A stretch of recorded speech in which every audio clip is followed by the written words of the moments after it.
and welcome to episode 410 of Good Luck High Five. That's right. You're listening to a podcast that's for you if you play Magic the Gathering. Why am I sounding like this? I don't know. It's a Monday, and I'm feeling weird today. Mondays are weird days, you know? Mondays are weird days. But point is, maybe you're surviving this weird Monday by playing Magic, or you can't play Magic, but, you know, you can listen to it, and that's the next best thing, in which case we are here for you. Normally, this is where I would say in the episode, my name is Maria, I'm one of your hosts, but this episode I want you to call me Disco Charles. Oh, that's a fun name. I really like that. It just came to me this morning. I was just standing around and I was like, today I want to go by Disco Charles. Today, can you please refer to me as Happy Holidays? Yeah, absolutely. Yes. Perfect. Thank you so much. Happy Holidays and Disco Charles bringing you episode 410. Yep. Good luck. High five. So on today's episode, we are going to finish up with our draft retrospective. This has turned into a surprise 3-parter. That's right. We initially planned this as literally a single episode. Yep. And then we got through, you know, like we did literally an hour in our first one. And we were halfway through and we were like, oh, we'll do a 2-parter. And then last time we tried to finish up and we did not get there. No. Not even close. So this time we are bound and determined to get through all of our favorite and least favorite, who knows, whatever, all of the draft sets that we've played since our time starting Magic. And we're going to start with the return of the core sets with Core Set 2019 and work our way forward. Yes. So if you want to hear about our very first one, which was Return to Ravnica, through somewhere in the middle. I don't remember where. Through, I think, maybe like Kaladesh or something like that, or up to Kaladesh. That's in our first episode. Yeah. And then the last time it was like Kaladesh through Dominaria. Yeah. So if you want to hear about any of those, check out our last 2 episodes. Yeah, and also, by the way, in case you didn't hear on our episode, The Upkeep, that's our Magic the Gathering news show. You should check it out. It's like 10 minutes or less every Monday. A whole bunch of new Secret Lairs just dropped this past weekend for the Secret Lair anniversary, first year anniversary. Yes, they did. And they're pretty cool. I got a bunch of them, but I was like debating which ones to buy. I received this package in the mail. Everybody. Maria, what is that package? I thought I would share it all with you because this here is a Secret Lair Drop Series Happy Yargle Day Foil Edition. Maria, I don't think I even knew that Happy Yargle Day happened. You know what? I definitely forgot that it happened. As I forgot that I ever ordered this because I was probably drunk. I mean, so Maria's gonna unpack for us the Secret Lair that she purchased while she was probably drunk that she did not remember purchasing. Like, because I think about this and I'm like, why would I buy this? I guess it's kind of cute, but like, sometimes when you're just a little loose, you're like, oh, I'll just buy that. No big deal. So here we go. We're gonna open this together. Oh, did you hear that? The beautiful sound of opening a Secret Lair. I've never bought one of these before, so I'm very excited to open my first one. Oh, it comes in a fancy little box with tissue paper around it. We'll just take that off. Tissue paper. Oh, lovely. Look at that. Beautiful. Oh, and it opens up, I assume. Yep, there we go. Unfolds, and you can see, if you're watching the video version, there's the first item up for bids here. My Swords to Plowshares Yargle. Let me see. You have to put it in front of your face for me because Maria's using a cloud background and I can't see it. Can you say this one? I can see it, yeah. Okay, Great. So this might actually be the answer to the mystery of why I bought this, because that's pretty cool. You saw that one and you're like, this is it. You know what? I'm kind of into this. Okay, so we got Swords to Plowshares Yargle. Great. We've got Opt Yargle. Great. Also, I really love that Opt Yargle's pretty good. Really good. We've got Fatal Push Yargle. Yes. Oh, yes. He's doing the one. He's doing the one doing the pushing. Anger of the Yargles. Anger of the Gods. Great. Yargle. Yeah. And Explore Yargle is probably the best one. Yargle. So anyway, great. Thank you all for coming with me on this Yargly journey. Who knows how these ended up in my possession, but here they are. And I gotta say, I don't regret it. I'm really happy. So was that like September 3rd they made Happy Yargle Day? Yeah. Great, because he's 9/3. 9/3. Ooh, I also got an Angrath for some reason. Ooh. Well, all the Secret Lairs come with a little Planeswalker friend Oh, that's nice. Yeah, he that looks they cool. don't tell you about. Friend, my secret friend. Oh. Anyway, there you go, everybody. My Secret Maria, Lair journey. Thank you for getting that so that we could all share in the surprise. Yeah, I'm super stoked because I got 3 of the other ones. I got Bob Ross, I got the squirrels, of course, and I got the cool metal looking cards. I mean, who's not going to get the Bob Ross one? That's just what I want to know. I agree with you. I think you're a monster if you don't buy it. There you go. I said it. I've never I will say very honestly, I have never felt inclined to purchase a Secret Lair. Yeah. Like it's just not my thing. Yeah. I've never been like someone who really blings out their decks or their cards. Yeah. I just slap them in whatever sleeves are going to do. But I really like those Bob Ross ones. Yeah, I wish, like, in my heart of hearts, I do wish that these were all a play set, and because I would rather order a play set of one card than a bunch of different versions, but I realize that that's probably not as, I don't know, appealing or something. But whatever, pretty cool stuff, and I'm sure I will end up playing with those, with some of these at some point in my career.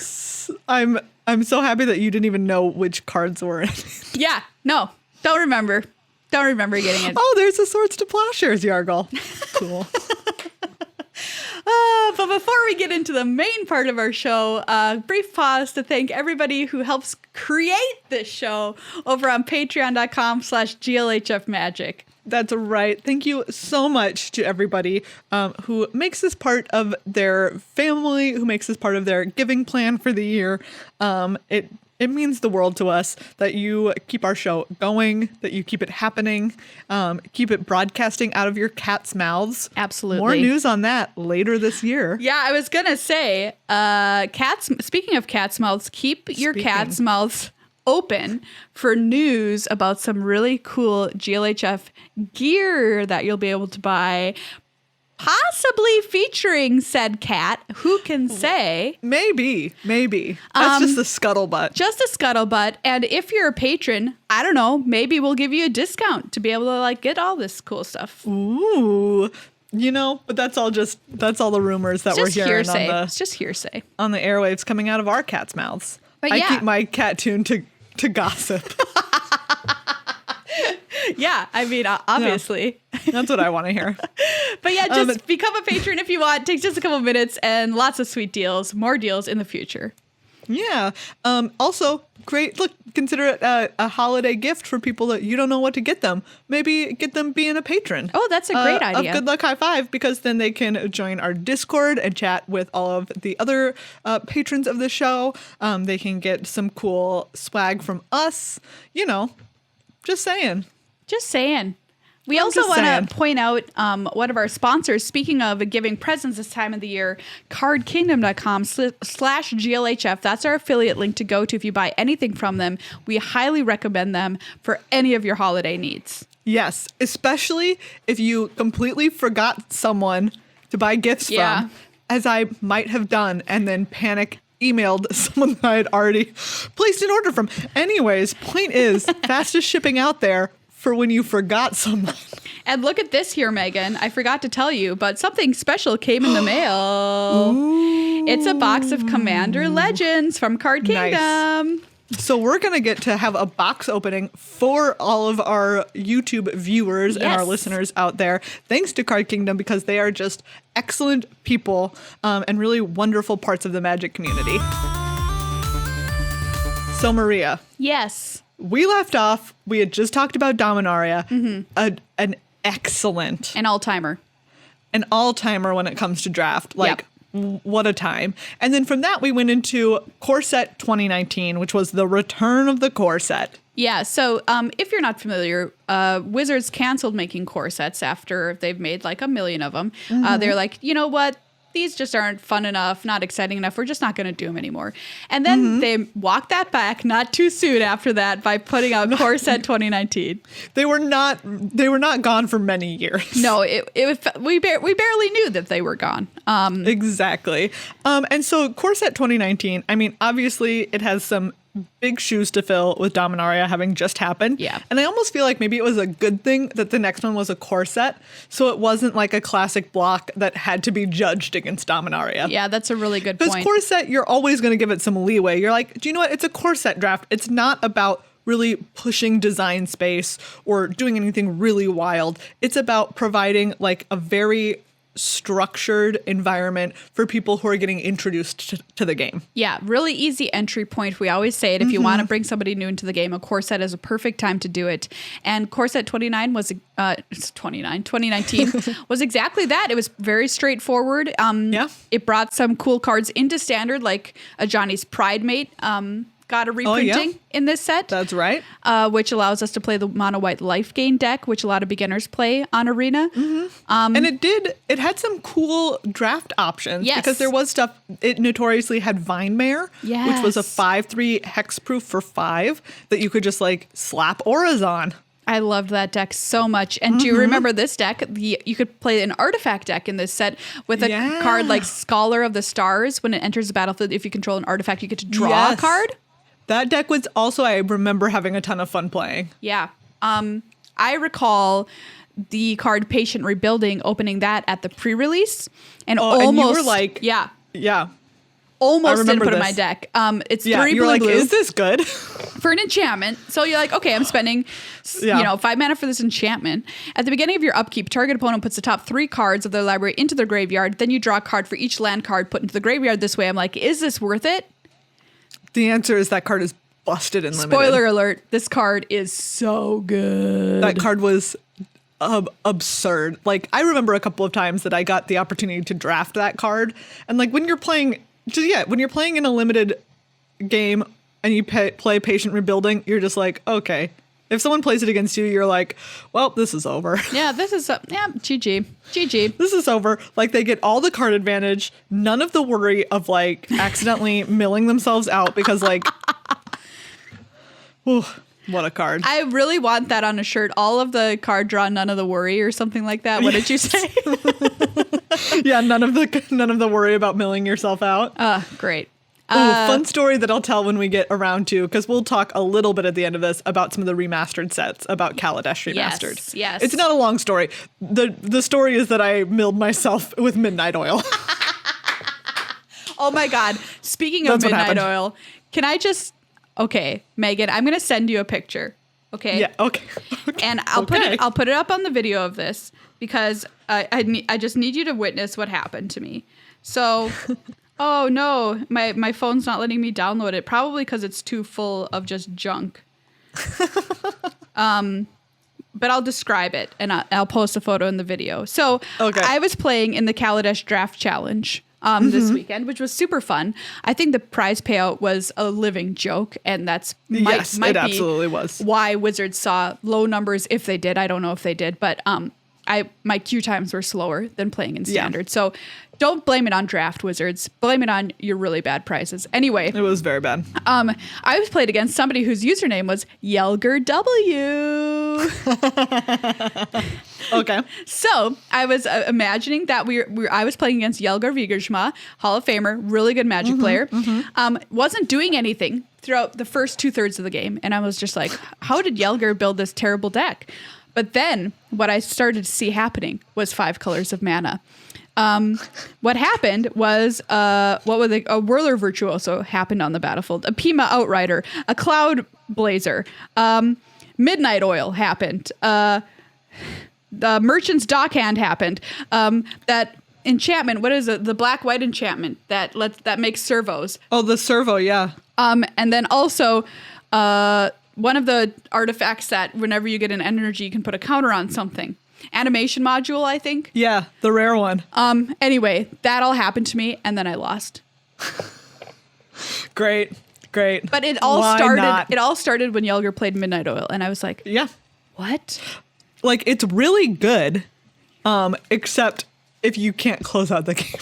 I mean, this deck was absurd nonsense, and I can only give him a round of applause for playing it because I almost killed him every single time, and then he was like, except you won't be killing me today. Except that you cannot. Not today. But getting back to Not today, corsets. sir. Yes. This was a It was perfectly just- fine core set. Exactly, which is what you want from a core set. It is perfectly fine. Like, it's not going to be wild. It's not going to be the most exciting thing that ever happened, but like, it's serviceable. Gets the job done. Let's move on to our next set, which was a return to one of our favorite planes of all time, Guilds of Ravnica. Yes. And I'm trying to remember, was it Guilds of Ravnica? Because I want to talk about something that hadn't happened in a while, but happened here, where there was an unplayable color pair. Oh, like we mentioned Golgari Celestia. back in original Return to Do you Ravnica. remember Celestia was almost unplayable Was it really? because it had no evasion. It had like the Right. 1/5/5 trample worm, Yep. like the 1/5/5 convoke trample worm. Absolutely. But other than that, it had a real issue. I'm taking a peek now at the mechanics from Guilds of Ravnica. Convoke returned, which was So it must have been Guilds that it was Yep. Celestia that was like basically unplayable. yeah. It just gummed up the board with a lot of stuff, but then it could never win. It just didn't do anything after that. Mentor was in this set as a keyword. My favorite was that card was on Irelia. Do we remember this lovely angel lady? Oh, wow, Aurelia, yeah. What a card. I'm going to What a read her card. just in case you haven't had the pleasure. Irelia, Exemplar of Justice, is 2 red, white for a 2/5 flying angel with Mentor, which is whenever this creature attacks, put a +1/+1 counter on target attacking creature with lesser power. It's teaching it! Oh, it's so cute. And I loved Irelia because I played her in a Boros mid-range Angels deck because she also says at the beginning of combat on your turn, choose up to 1 target creature you control until end of turn. That creature gets +2/+0, gains trample if it's red, gains vigilance if it's white. Yeah, that was a good card. And like you said, it made its mark in Standard for a while, for sure. It absolutely did. Yeah. And I think Mentor is a perfect Boros mechanic. Yes. This set also had like the rare convoke card Venerated Loxodon, Oh, yep. which went on to do like quite a bit. We do have to commend this set. I have to commend this set for Jumpstart. Yes, you love Jumpstart as a mechanic. I love Jumpstart as a mechanic. Absolutely. Chemister's Insight being like the key one that comes to mind. Oh, yeah. Obviously, instant, draw 2 cards, 3 and a blue. Jumpstart, you may cast this card from your graveyard by discarding a card in addition to paying its other costs, then exile this card. Yeah, Jumpstart I did really like as a mechanic. And then you had Surveil also. Yeah, I was going to say between Jumpstart and Surveil was the Dimir mechanic. And I think one of my favorites, if not because the animation and sound on Arena is so memorable to me. Yes, it has like it's like the little like ghost Surveil Yeah. over your Yeah. deck. Oh, it was good. But I think the Surveil deck made Dimir the most powerful guild to draft by probably about Absolutely. 2 to 3 points. Yeah. So And I think, yeah, this was an unbalanced draft format. Like, it was fun, but it definitely suffered from the fact that there was some stuff that it was just bad to draft. yeah, Celestia, you don't want to draft that. Golgari was not really as good either. Yeah, that was Undergrowth. To be like, I had a couple of good Undergrowth decks, but you had to be right. Like, for me, in this case, like, I think about this set, right? And we talk about Celestia being bad. And I think specifically of the times, right, when you're sitting at this draft table and you're getting past cards and you're like, I am the only person at this table in Celestia. Yeah. Right? You're just like, you get late rares, you get late really great uncommons, and you still don't win games. Yeah, exactly. Right? You still lose. And so, like, I remember Celestia being like that. Golgari was at least at the point where if you were the person at the table drafting it, it was good. Okay. But if it was spread out a couple of ways, then it was bad. I think I drafted Dimir just nearly 100% of the time, if even remotely viable. I'm going to give you a card here, which you'll remember immediately, Disinformation Campaign. Oh, so good. Which was like the hallmark of the Dimir Yeah. deck. It was 1 blue, black for an enchantment. When it enters the battlefield, you draw a card, and each opponent discards a card. Whenever you surveil, return Disinformation Campaign to its owner's hand. So basically, you robbed your opponent of all their cards just by doing the things your deck wanted to do anyway, which was surveil. Oh, yes. I drafted so many copies of that card. Oh, yeah. I would be interested. It's probably like my most drafted card from this set. That or Dimir Spybug. Yep, exactly. Oh, Demir's Spybug. So good. So good. This is the Jeez. set that gave us Niv Mizzet Perrin, which was a really cool card. Yeah. Great card. Big, fat, flying Niv Mizzet boy. That ping, ping, ping all over the place. As well as Night Veil Predator, which was a flying hex-proof Death Toucher. Oh, yeah. Which actually I don't think should have been in the set because it was a little too good. Yeah. We also did get in this set Affectionate Indrik. This was one of the actually excellent green cards. The 5 and a green for a 4/4. When it enters the battlefield, you may have it fight target creature you don't control. Oh, I love Affectionate Indrik. Yeah. It just wants a hug. I know. He's so cute. There's lots of really cool cards in this set. Experimental Frenzy came here from Guilds of Ravnica. Chance for Glory. Great. Yeah.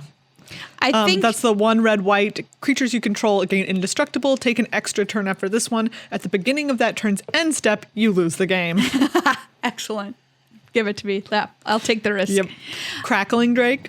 Ooh, a Crackling Drake. This, yeah, we got to play, is it Drakes in Standard with, thanks to this set. Yeah.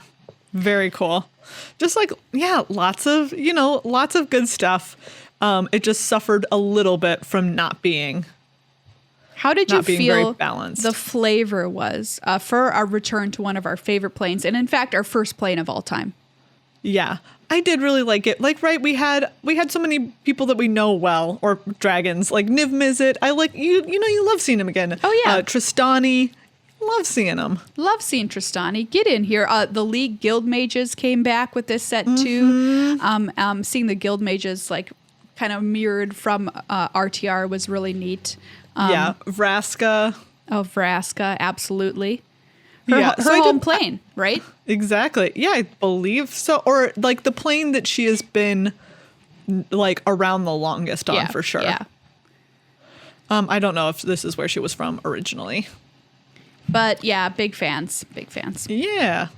So that brings us to the next one after this, which was the other half of it, the other guild's Ravnica Allegiance. Okay, I'm going to look into Ravnica Allegiance here and see if I can remember what happened. Do you remember any of the mechanics from Ravnica Allegiance? Not off the top of my head. Me? Okay, Neither. I'm looking them up. Adapt. Ooh, okay. Yep, adapt. That makes sense. Addendum. Afterlife. Riot and Spectacle. Afterlife. Okay. Ooh, and Spectacle. Wow, I almost feel like it's so weird. These two blend together, right, for me? Yeah. So much, which I feel like is fine because it is kind of that way, right? You get one half of the guilds in the first one and the other half of the guilds in the second one. Yeah, absolutely. It makes sense that we're doing it this way. Yeah. Adapt, I liked. I can't remember what Adapt did, not going to lie. Adapt was the Simic mechanic, right? I knew it You was pay the Simic. adapt cost. You pay the adapt cost and you put counters on it, and sometimes you also get another ability. Oh, okay. Yeah, that sounds like what Adapt Sure, would you be. believe it. Terramander Oh, is the adapt card. Yeah. Okay, the 1/1 for 1 flying, 7 and a blue, adapt 4. It costs 1 less to activate for each instant and sorcery card in your graveyard. Yeah, absolutely. Classic. I really like Spectacle here as a Rakdos mechanic. Yeah, Spectacle was a really excellent Rakdos mechanic. I love that this one especially, Rakdos really played into the weird kind of horrifying carnival situation. Yes, I liked that too. It was like a weird death carnival. Exactly. It was very cool. I think one of the most beloved cards was a card called Blade Juggler, Yes. which was a great 3/2 card. for 5, but you could Spectacle it out for 2 and a black if a creature did damage to your opponent this turn. And then when it entered the battlefield, it pinged you and you drew a card. So I remember this is one, looking through these cards, there are some iconic standard cards in this deck. Absolutely. Or in this set, I mean. There's Hydroid Krasis, Growth Spiral, What? Gruul Spellbreaker, Frilled Mystic. My God. Exactly. But when it comes to draft, I do remember loving to draft the Dovin's Acuity deck. Oh, yeah. Dovin's a cutie. Yes, 1 white blue for an enchantment. When it enters the battlefield, you gain 2 life and draw a card. Whenever you cast an instant spell during your main phase, you may return Dovin's Acuity to its owner's hand. So it's good. like opposite of Disinformation Campaign. I love it. How about the Gates Ablaze deck in Standard? How do you like that? I was about to say the other thing about this set, right? It was the Gates deck. It was the Gates deck. I love this deck. It had the Gates deck. Yeah, so cool. You just played a bunch of Gates, and then you played like a creature that grew to be big because of Gates. Ram. Gatecrasher Ram. Yep. Yeah. And then you won. Yep, and then you won. This is a really cool deck. This was a fun draft format that had, just like some cool iconic cards that you remember. Again, like I don't know that it was like, it wasn't crazy great or anything. No. But it was solid. It was solid. The only issue was the Ill-Gotten Inheritance deck, I think, that happened in draft. This was the enchantment for 3 and a black. At the beginning of your upkeep, it deals 1 damage to an opponent. Yep. You gain a life. Oh, yep. Those, and like you would just have multiples of those. Like if you could get multiples, or if like you and your opponent each had one. Yes, it became a mess. Like honestly, people were drafting 5 of these and putting them in their deck, and then just sitting back and being like, I win now. That's very true. That's all. But that's the only main issue that like jumped to my mind from this set. Oh, I mean, also the issue of wilderness reclamation, but that was, a bigger, there was a problem elsewhere, not in limited, but elsewhere. Yeah, that was a bit of an issue. But yeah. So, like a fun time. I give not wildly memorable, I will say. I will give it the rating not of everything can be. A fun time. Yeah. And that brings us to War of the Spark. Wow, War of the Spark. Now, this one, in my opinion, is the most memorable from these past sets. I think partially because this is the first time that Wizards dropped a really huge, cool, expensive trailer for the set, right? Ooh, that's right. Yeah. There was like the early one with like all of the candle flames getting snuffed out. Yep. That was really cool, the teaser. And then the huge one, that was, what song was it playing in the background? It was like the da da da da da da da da da. Yep, that one. That song. And it was the culmination of stuff that had kind of been building up for several sets to this huge battle. Mm-hmm. And it was also like there was so much speculation coming around. People were like, are they going to put a planeswalker in every pack? Yes. And then they did. We were like, how can that possibly work in draft? And it had some of the coolest stuff, right? Like it introduced stuff that we just know of now, of like static ability on planeswalkers. Yep. It introduced those uncommon ones only having like a minus. Yep. Only having minus abilities, or the rare ones only having 2 abilities as opposed to 3, stuff like that, which was just really, it was like such a cool use of design space. And I still remember the cards from that coming out and just being like, holy cow. Yeah, I agree. I think that the uncommon walkers were a huge triumph. And putting a planeswalker in every pack, it did not bust the format like a lot of people thought that it would. Like the most memorable thing about this set, I think, War of the Spark, was not anything about the play experience, which was fine. Yep, fine. It was just totally fine. But it was how, like, all of the buildup and the hype and like the whole, like the jaw-droppingness of each of the revelations. Yeah, the world and the story became so incredibly important.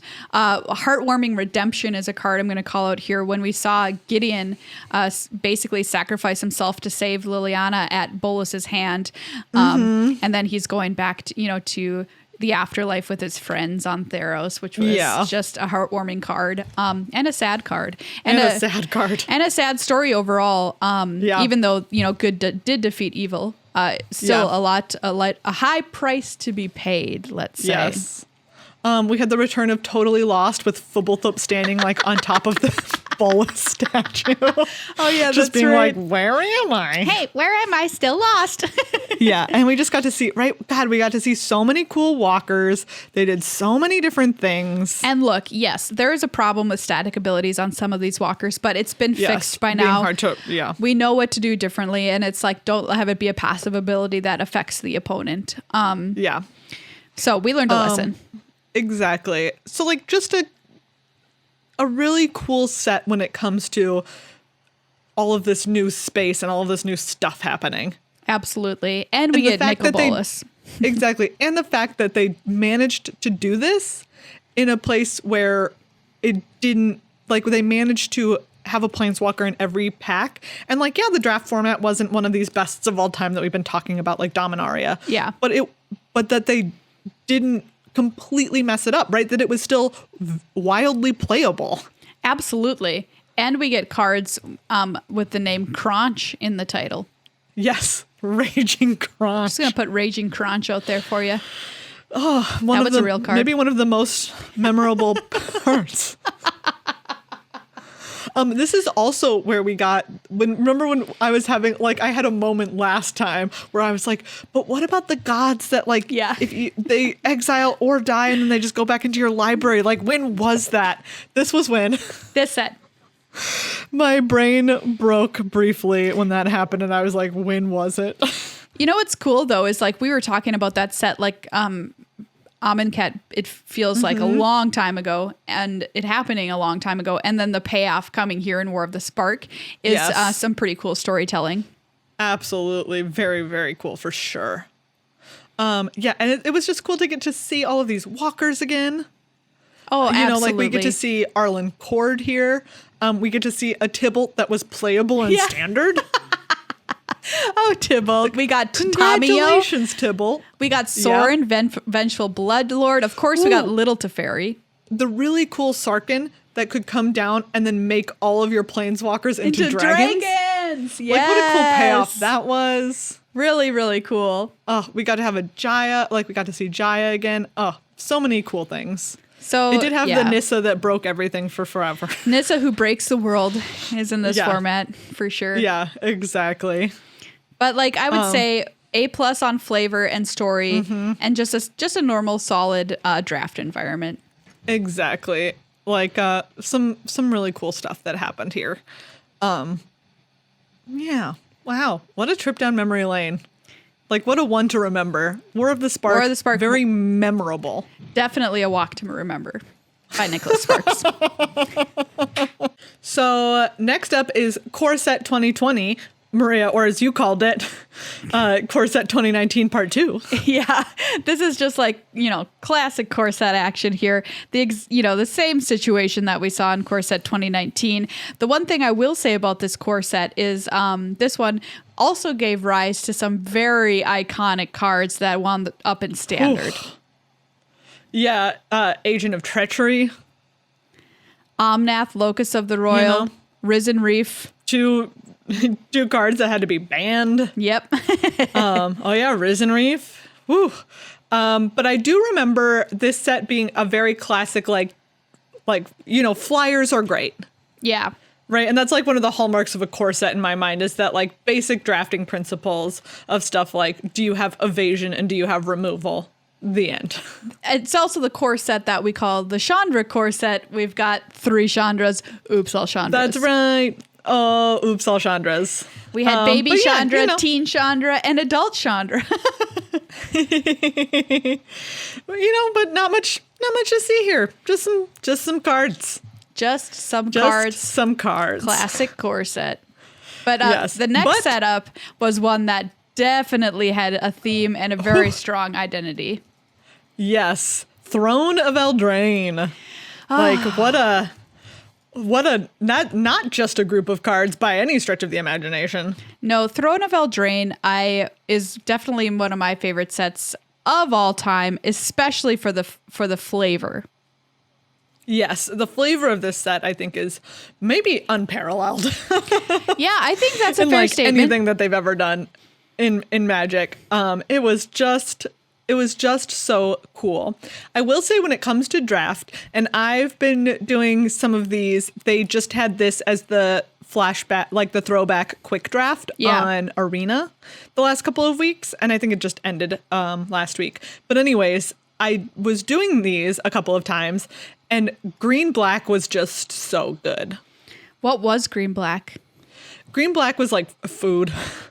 Oh, right. It was How the could I forget? green-black food deck. Yep. It was like there was a point at which, especially at the very end of the format of the flashback draft, like I went, 7-2 or whatever with a green black deck, and everything that I played from 4 wins onward was also green black. All right, well, it looks like green black food is where you want to be in Throne of Eldraine draft. I think for me, the biggest win with Throne of Eldraine, like we mentioned, was the story. Like we were harping pretty hard on War of the Spark and how awesome that flavor was. They built up to it over years, and Throne of Eldraine for me achieved that in one single set because the theme was so strong. Exactly. And that being said, like I said, like green black was really good, but you could also draft other things. It wasn't the only thing by any stretch of the imagination. There was like the really cool blue-red draw 2 deck. Oh, I loved that deck. That deck was so cool, like Blood Haze Wolverine that like got pumped up. Built around the card Improbable Alliance, where every time you draw your second card a turn, you get to make a 1/1 fairy. Yep, exactly. Like that deck was really cool. Yeah, and just Adventure was such a good mechanic for Limited too. Oh my gosh. Adventure is one of my favorite mechanics of all time. And I think just completely knocked it out of the park here in Throne of Eldraine. It's got a good flavor to it, and it gave us cards like Love Struck Beast that everybody loves. Send them on an adventure while you make a 1/1 human creature token. Come back later on, cast your big fat 5/5. Yep. I think I loved it. Obviously there were like some of the really powerful ones that we ended up seeing in Constructed a lot, but just like as a thing in Limited, it was so good because you had these options, right? Anything that gives you like more options and more choices and more opportunities to make a game out of things is just so good.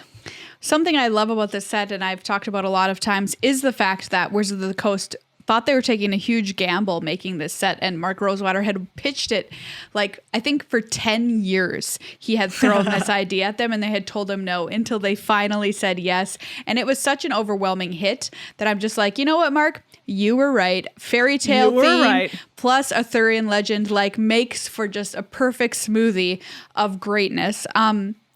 Besides the fact that I didn't love food as a mechanic. I think it was kind of like totally whatever, but there you go.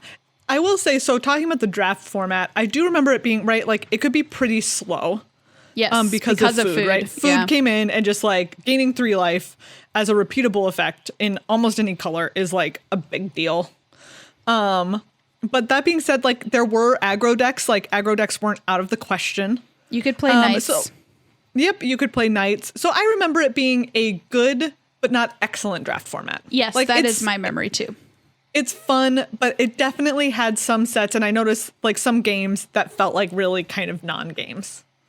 Yeah, I think Throne of Eldraine will go down in history for being really cool, and definitely we're going to go back to Eldraine. People loved it, but most remembered for the adventure mechanic.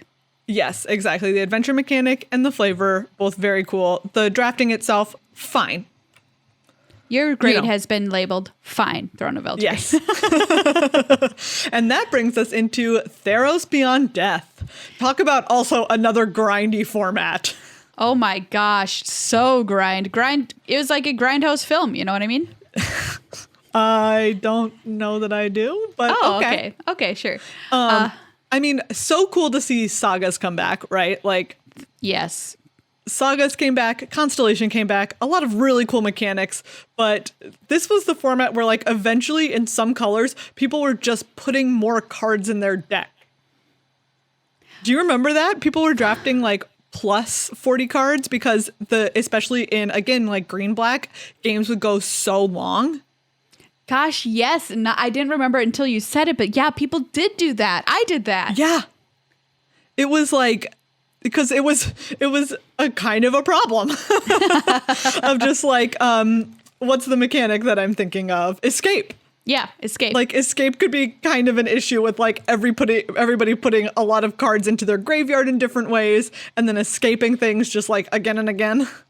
I remember you and I were so excited when we learned we were going back to Theros again because of how much we loved the original plane, and we talk about that on our other episodes of this draft retrospective. And here we are back in Theros, and I got to tell you, I didn't really get the flavor feel that I did the first time we were in Theros. Like, oh, That's here we true. are, you know? And I think we really missed Bestow. Yes, as Bestow. a big one. Like, and I think like that's in part because Ikoria came around next. Yeah. And Ikoria had Mutate in it. And I think that they were probably just worried about having those, like, you don't want those two mechanics side by side. No, that's totally fair. I think that's the right call. Yeah. But it did, I agree. Like, it kind of, like, it was good. Escape was a cool mechanic. Saga's coming back. Obviously, we're always going to be happy about Saga's coming back. But it wasn't quite.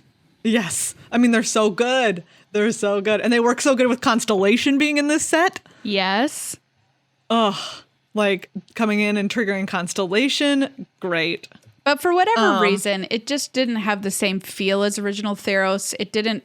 I'm trying to put my finger on exactly why, but it just didn't. Yeah. We got to see our friend Grey Merchant of Asphodel again, which I'm very happy about, but you know. Yeah, that was nice. We had Devotion again and the gods again. And some cool, you know, just like enchantment creatures. But overall, like again, like Eldraine, it was fine. It was fine. when it comes to draft and when it comes to this limited environment. I just remember being like, okay. Okay, you did it. You were a set. Like Escape is really frustrating, and there were like some cards that could be like Renata Called to the Hunt. Oh, Uro. But I'm talking about like in limited. Oh, okay. Right, like cards that people would play and you'd just be like, ugh. Renata was the 2 green for a star 3. Legendary enchantment creature, demigod. Renata's power is equal to your devotion to green. Each other creature you control enters the battlefield with an additional +1/+1 counter on it. Yikes. Like, right, there were some cards like that where you're just like, okay, like answer it right now or you're done for. Like Uro. Just kidding. I don't keep bringing up Uro, but we're still stuck with him in historic. That's true. I did remember, like, I had a really good time drafting Eutropia the Twice Favored. This was a Constellation card that was really cool. 1 green/blue for a 2/2. Whenever an enchantment enters the battlefield under your control, put a +1/+1 counter on target creature. That creature gains flying until end of turn. Oh, beautiful. So I will say that there was like some really cool stuff to discover in this format. Like if you eventually kind of like sifted through it, you know, those kinds of things coming along later. But it was just kind of like, you know, it was there. It was. My number 1 card of the format was Ephemia the Cacophony, which was the 2/1 flyer.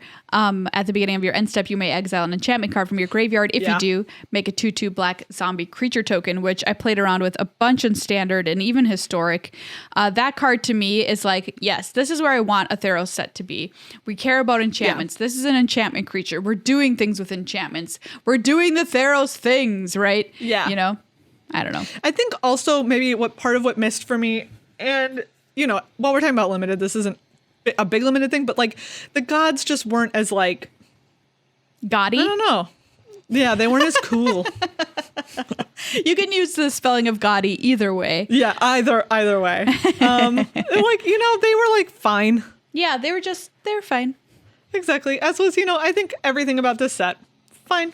Not I think great, we've had a fine. few fine sets in a row right now. Yeah. But Maria, the next one is Ikoria. Ikoria. Okay, Megan. Talk about a set that's not just fine. Okay, so give me your thoughts on Ikoria. If it's not just fine, what is it? Ikoria was so much fun. Ikoria was a freaking blast, man. I love Ikoria.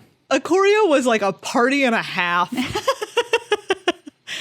I think that Ikoria was a huge success too.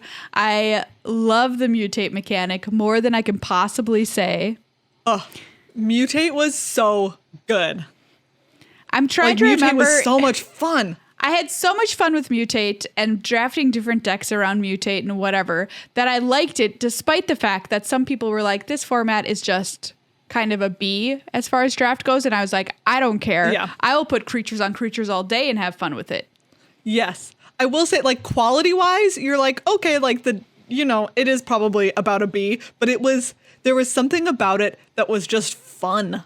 Yes, that's what it is. It's like, oh, I'm just having fun with the mechanic of this set. Exactly.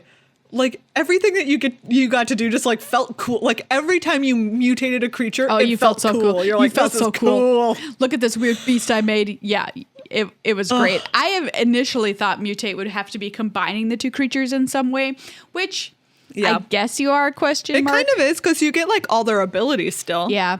I would just want it to be represented in the art. Like I want it to be an auspicious Starix that has let's see what else, a gem razor like coming out of its back, you know, like a weird science experiment gone wrong. Spooky. Very spooky. Yeah, I just remember, like, as an example, like, I drafted so many Dreamtail Herons. Oh, yeah. 4 and a blue for a 3/4, flying. Whenever this creature mutates, draw a card, and its mutate cost is 3 and a blue. Like that and Farfinder. Do you remember Farfinder? What was Farfinder? Three generic mana for a little 1/1 creature fox. Oh, yeah. Yep. Vigilance. When it enters the battlefield, you may search your library for a basic land card, reveal it, put it into your hand, then shuffle your library. It skits with Vigilance. Let me tell you something. Here's something that just proves how good and how fun a Mutate is to play with. We are so far into Standard from this point of Ikoria coming out, and still somebody's like, oh, I have a Snapdex deck. Oh, I've got a Nethroi Apex of Death deck. And I'm like, yes, definitely trying it. Definitely trying it. Exactly. Like, it was just, it was so much fun. Oh, and then remember, people found, like, there was the Ominous Seas deck. This is the one that's 1 and a blue for an enchantment. Whenever you draw a card, put a foreshadow counter on Ominous Seas, remove 8 counters from Ominous Seas, create an 8/8 blue Kraken creature token. Because this set had cycling. Yep. So you could build a blue cycling deck where you were just trying to put, like, constantly just put counters on Ominous Seas and then just make Kraken after Kraken after Kraken. Yeah, I experienced this. I remember I was living this, and I was sending Meghan screenshots, and I was like, look what's happening. Look what's happening to me. You have to draft this deck. Just look what's happening to me. Yeah. Because it was so cool. And then I did many times. And you did. This set, we can't go on without saying, what are you going to say? Oh, I was going to say, like, I was just remembering, one of, like, the great decks that I settled on was, of all things, like, the Black-White Humans deck. Oh, yeah, for sure. Because you had Bastion of Remembrance, which was whenever a creature you controlled dies, each opponent loses 1 life and you gain 1 life. And then it makes a token when it comes into play. And then you had, like, the white 3/3 for 3 and a white that makes a 1/1, if maybe with Raid, I think. You were hot on this deck. If you had Night Squad Commando. It doesn't have, like, Raid, but it has, like, pseudo Raid, where Raid wasn't a mechanic, but it had it on there. So, like, yeah, I would just, like, and I had so much success with that deck, and it was really cool to be like, oh, you can also draft, like, the little tiny guys and still have a good draft deck. The thing that we must point out here with Ikoria is the fact that we had companions, and we had to have a full stop rules change. Because of these cards, which is a little sad. Yeah.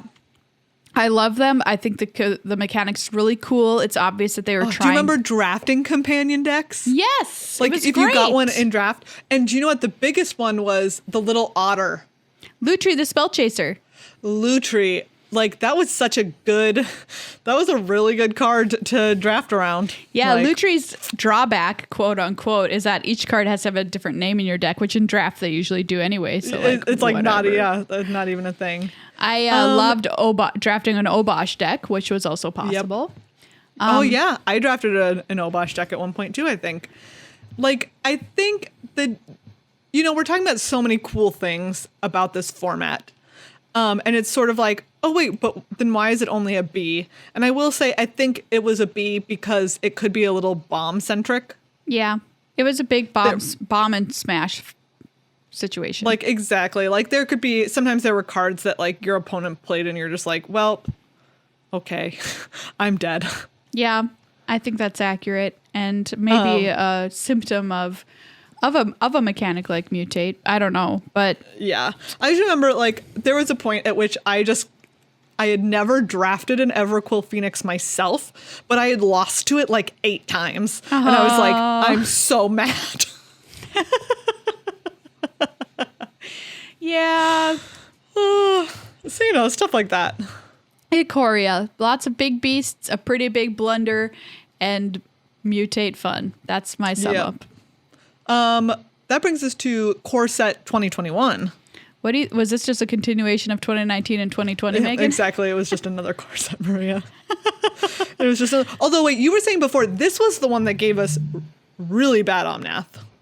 Oh, yes. No, Zendikar Rising gave us really bad Omnath. This is the a set. other one was not so bad Omnath. That was not so bad Omnath. Now we live in Omnath territory.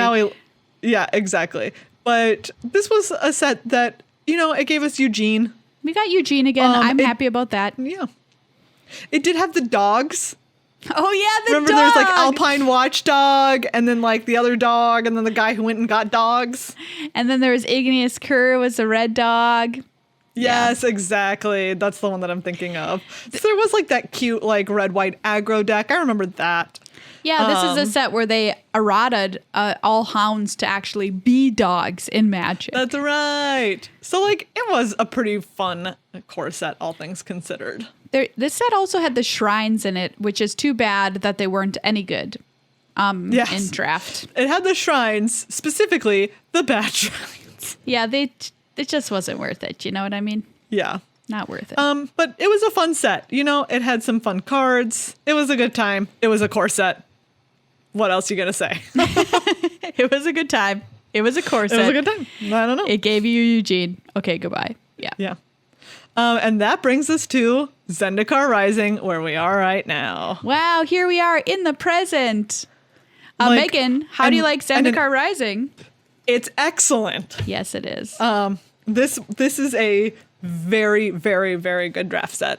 I do not tire of drafting this set. I learned so many things with this set too. Mm-hmm. Oh yeah, tell me about it. Well, so Zendikar Rising forces you to kind of be a little bit of a different drafter than Magic will teach you to be a drafter as, which is like you should be a good person, okay? So just sit in your little seat, wait for your card, your lane to be open, and be like, okay, well, look, nobody's taking these white cards. Okay, I'll take them. No, and you can just take good cards. In Zendikar Rising, you just take them and you force the other people to do what you want to do. And you better have a plan. Yes. Like, right, it's a format. I love a draft format where you cannot just take bombs. You cannot just take good cards. You need to have a plan. Are you going to be the, what's the word that I'm thinking of? Like, are you going to be the party deck? Sure. Right? Are you going to be the kicker deck? Are you going to be the clerics deck? Are you going to be the wizards deck? Like, you need to be somebody. Your deck has to do a thing. It cannot just be a pile of good cards because you will not win. And you'll sit there at the end of the draft and you'll think to yourself, what did I do wrong? What you did wrong is you didn't have synergy. And I love that. I love that we're in a format that is a synergy format. It's so much fun. Like, it's just a good time. I did an experiment the other day about forcing an archetype, which they generally tell you not to do in draft, but I think is kind of fine to do in this format. I took Cleric of Life's Bond, pack one, pick one, and I said, that's it. I'm drafting clerics. The only way I'm getting out of drafting clerics is if there's literally no cards passed to me. And so I ended up with a clerics deck that I would have given like a B- or a C. And I got 7 wins because it would all work together so synergistically that decks of good cards couldn't keep up with it. Exactly. And the best part about synergy formats is that it decreases the importance of rares. Yes. Right? Like, you can have a deck full, you can win with a deck that is literally commons and uncommons, and you can have not a rare in sight. And it doesn't matter if your opponent plays 3 rares, if they're not synergistic and you are, like, you still have a chance to win that game. You're like, ooh, and like, I've got that's just where you want to be. Core Celebrants, it's a 1/4. I beat your 3 exactly. rares. Like, yes, it's a literal 1/4 common, and you're like, what are you going to do about it? So my question to you is why, this being a synergy or tribal format in quotation marks, sometimes we run into the problem that like, oh, you can't be flexible enough in your draft and whatever. Are you finding that happening, or are you finding that happening less? And if so, why? I haven't noticed it. Neither have I. That's why I just asked issue. it. I was just like, that's weird.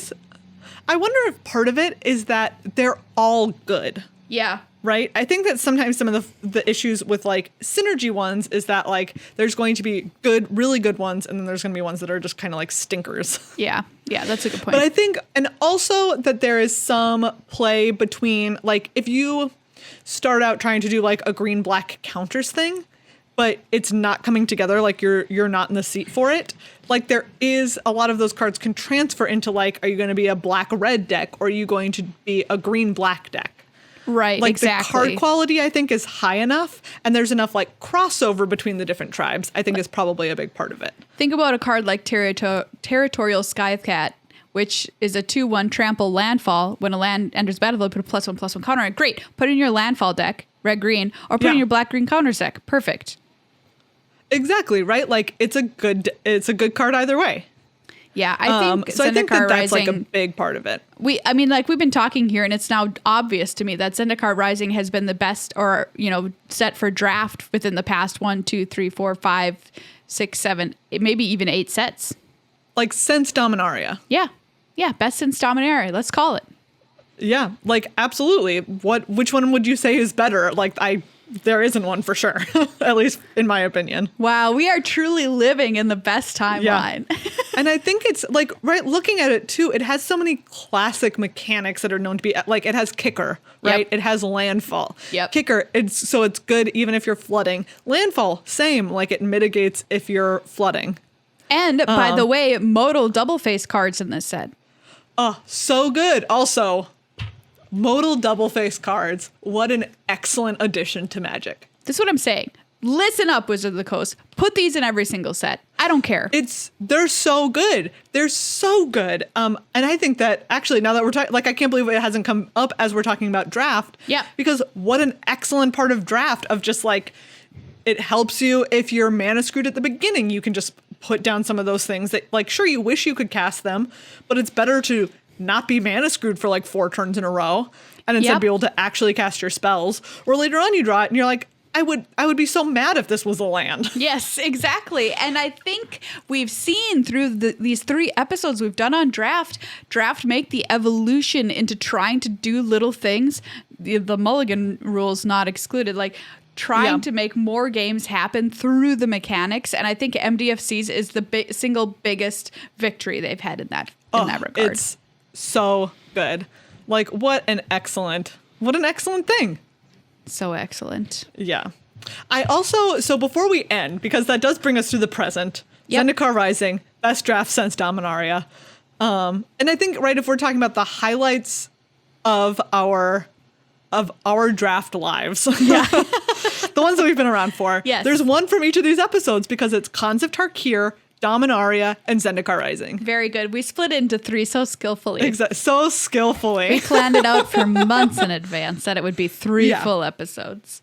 But also that like the bottom, like, right, the floor is also slowly rising. Yes. I think for sure. Absolutely. It is. And it's not in a bad way. It's not like we're in a trash compactor and it's slowly rising to crush us against the ceiling. It's a good kind of like a rising tide floats all boats. Raises all ships.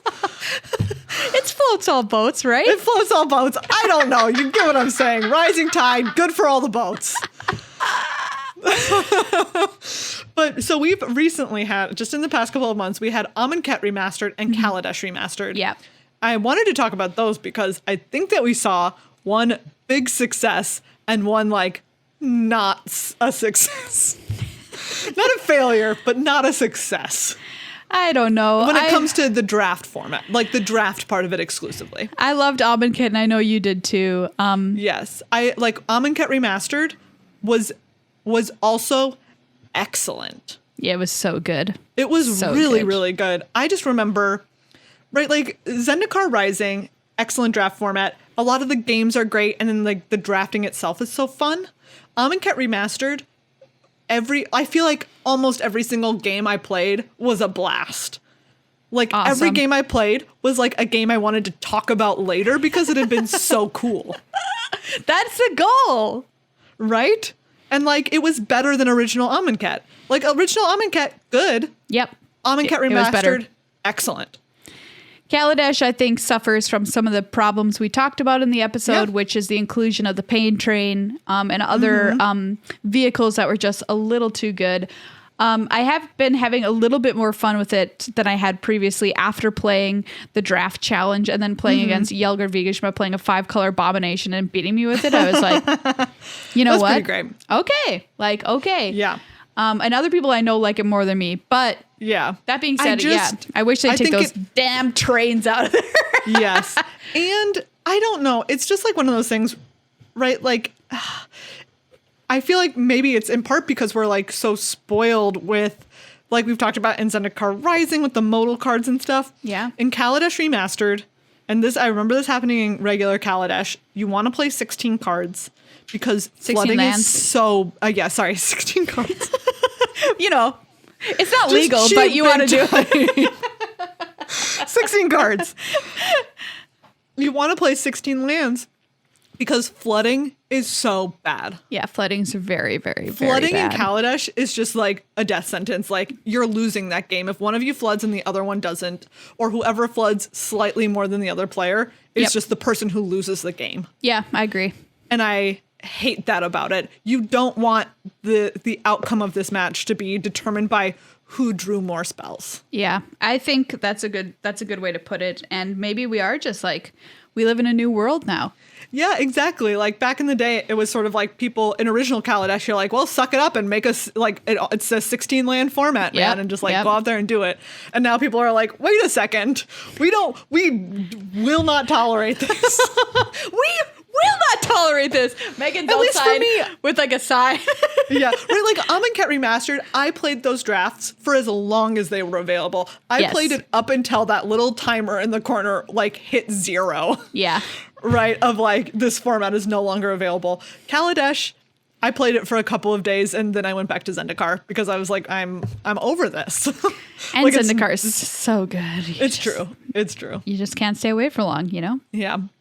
But yeah, I feel like that's just those are two interesting things to look at, considering. Yeah. And now what you can do, dear listener, is we're going to have more of these remastered sets, no doubt, coming out because of the desire to add Pioneer to Magic Arena. And so like now you've got hopefully a little bit of a base to go back from when you're thinking about those sets coming to Arena. Be like, oh, this is one Maria and Megan said was super fun. I'm excited about it. These are cards they said were really good at it. And you can think about that when they come to Arena, which I feel like is inevitable at this point. Yeah, exactly. So let's see. We have Amonkhet. We have Kaladesh. What's the one what would be the next remastered? What's before that? I want them to bring back Dominaria. Dominaria was on. You want to play it again? Is what you're saying? Exactly. Like, I just want to play it again. Yeah. I mean, because totally. I don't know. Like, when was the last time that they had a flashback of that? Kaladesh, I guess it looks like it would be Shadows over Innistrad and Spooky Moon. yeah. That would be very fun. I would be very excited for a Shadows over Innistrad remastered because I love clue tokens so much. I loved clues. Clues are so good. Yeah. Great time. I'd be excited for any of these sets to come back. So let's make it happen. Before we head out, everybody, we're going to say thank you to Ultra Pro, another one of our amazing sponsors. And we've been talking a lot about gift giving this season. And Ultra Pro has got some amazing stuff that your opponents will never see.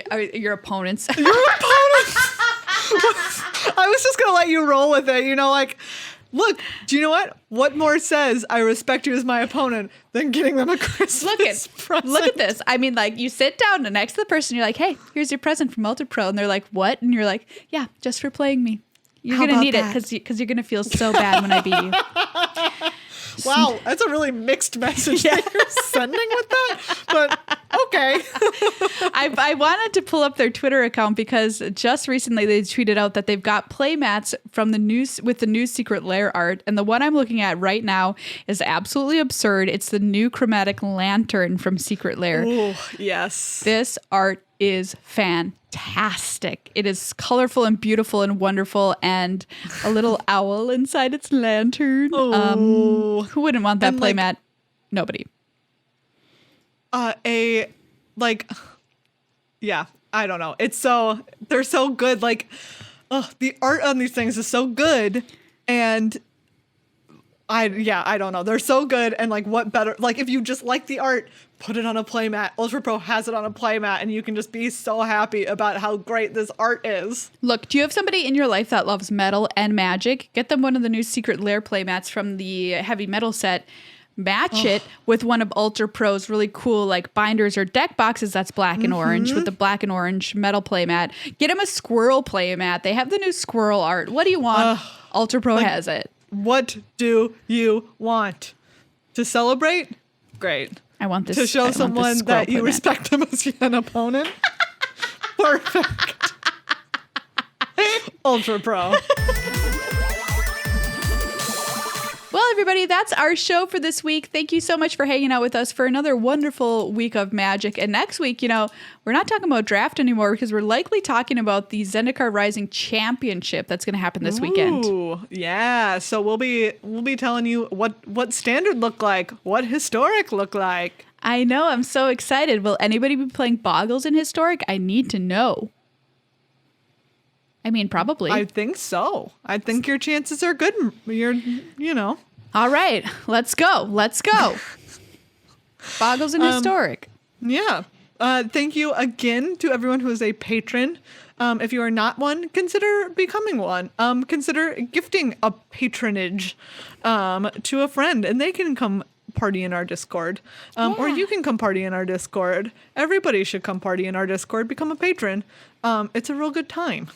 Yeah, and thank you once again to our other sponsors, Card Kingdom and Ultra Pro, for being awesome places to find great gear, great deals, and great customer service in the Magic universe. And thank you to yourself for putting us in your ear holes or out your cat's mouth today. It is a true privilege to pass through your audio canals in one way or another. It really is.